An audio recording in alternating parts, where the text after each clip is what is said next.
I was musing through my past experiences, I recalled a particular interesting incident where a buyer asked me to represent him in the purchase of a unit. So I asked more questions and found out that actually it's for one specific unit. He had already seen that unit, he's already in discussion with the seller's agent, and he made an offer which is $5,000 more than the asking price. But things came to a standstill and he doesn't know what happened, and so that's why he's asking me to come in. So I told him, hold on to your horses. Let me call the agent. Maybe this whole thing is a misunderstanding.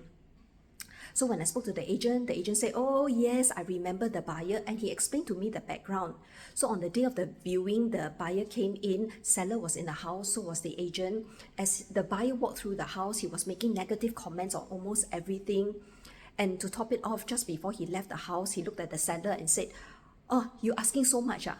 And all this renovation like nothing much, what? In a very condescending tone. So obviously this really turned off the seller. He was very pissed off, very offended. So when the buyer came back to make an offer, the seller was like, oh, you say so many nasty things about my house, you still like the house? And he specifically told the agent that no matter what price this buyer offers, he is not going to sell the house to the buyer. So no choice, I had to tell the buyer that maybe let's wait for the seller to cool off first, and then let's approach him later.